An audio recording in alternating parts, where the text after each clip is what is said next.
20 दिसंबर 1978 सर्दी की एक काली रात और एक हवाई जहाज 126 यात्रियों को कलकत्ता से दिल्ली की तरफ लेकर के उड़ा। इंडियन एयरलाइंस की वो फ्लाइट थी, फ्लाइट नंबर 410। उस हवाई जहाज को दिल्ली के पालम हवाई अड्डे पर उतरना था और उसके उतरने के मात्र 15 मिनट पहले कुछ ऐसी घटना हुई जिसने कि पूरे देश को हिला दिया। पालम हवाई अड्डे पर उतरने से मात्र 15 मिनट पहले 2 यात्री अपनी सीट से उठे और उन्होंने एक एयर होस्टेस इंदिरा काठरी का हाथ पकड़ा और कॉकपिट तक घसीटते हुए लेकर के गए। अब कॉकपिट का तो गेट बंद था, तो दोनों ने कॉकपिट के गेट पर बहुत तेज दम लगाया जिससे गेट खुल गया और दोनों ही लोग कॉकपिट के अंदर घुस गए। अभी यात्रियों को कुछ भी समझ में नहीं आ रहा था कि हो क्या रहा है और तभी थोड़ी देर बाद अंदर से आवाज आती है कि हमको अगवा कर लिया गया है और यह प्लेन अब पटना जा रहा है। भैया तो फिर क्या होना था? यात्रियों में खलबली मच गई। उधर कॉकपिट के अंदर एक हाईजैकर ने पायलट से कहा कि भैया प्लेन जो है वो नेपाल लेके चलो। तो पायलट ने बड़े प्यार से जवाब दिया कि प्लेन में इतना ईंधन नहीं है, हम नेपाल नहीं जा सकते।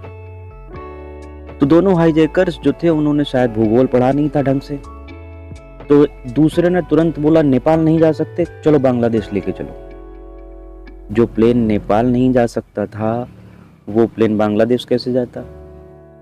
तो इस बार पायलट ने थोड़ा खींच के कहा कि भैया इतना ईंधन नहीं है कि ये नेपाल जाए या बांग्लादेश जाए। तो थोड़ी देर बातचीत करने के बाद ये डिसाइड हुआ कि प्लेन को ईंधन की कमी की वजह से वाराणसी उतारा जाएगा। तो ठीक है भाई, प्लेन जो है वाराणसी के एक कोने में खड़ा कर दिया गया और हाईजैकर्स ने मांग करी कि तत्कालीन मुख्यमंत्री श्री राम नरेश यादव जी खुद प्लेन के अंदर आए और उनसे बात करें आके। तो मुख्यमंत्री जी की तरफ से ये संदेश पहुंचाया गया कि आप सबसे पहले विदेशी नागरिकों को और महिलाओं को प्लेन से जाने दीजिए, तो फिर आगे बातचीत होगी। तो हाईजैकर्स ने कुछ भी मांग नहीं मांगी और अपनी 4 मांगे उनके सामने रखी, जिसमें से पहली मांग ने तो देश को ही हिला दिया। पहली मांग थी कि इंदिरा गांधी जी को जेल से रिहा किया जाए।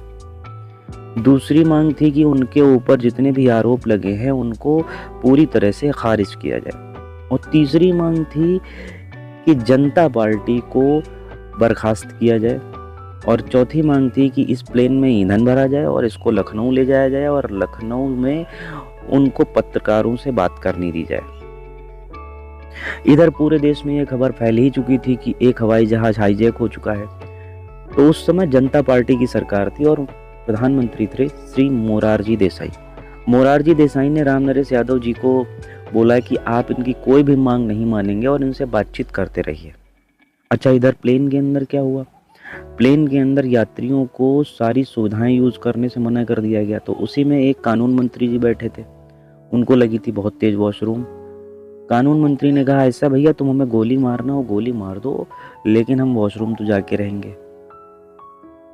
प्लेन के अंदर ये सब खींचातानी चली रही थी कि इसी के बीच में एक यात्री जिनका नाम था एसके मोदी, वो एयर होस्टेस की हेल्प से प्लेन से चुपचाप नीचे आ गए और बाहर आकर के उन्होंने आला अधिकारियों को उन दोनों के बारे में बताया। तो उन दोनों के बारे में एक बड़ी आश्चर्यजनक बात उन्होंने ये बताई कि वो जो हाईजैकर्स थे वो बार बार यात्रियों से कह रहे थे कि हम गांधीवादी हैं, हम अहिंसावादी हैं, हम आप में से किसी को भी नुकसान नहीं पहुंचाना चाहते हैं।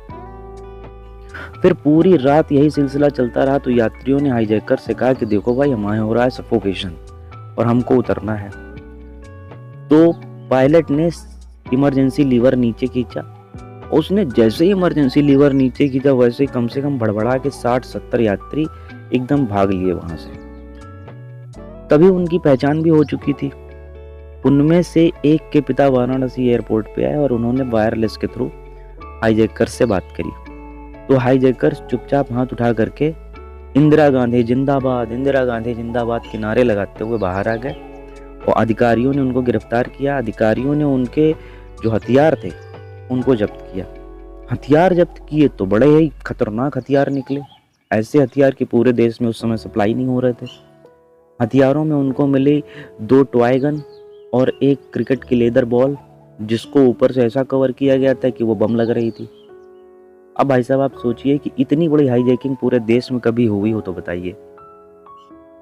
तो इस हाईजैकिंग के पीछे की वजह क्या थी? वजह जान के आपका दिमाग एकदम हिल जाएगा।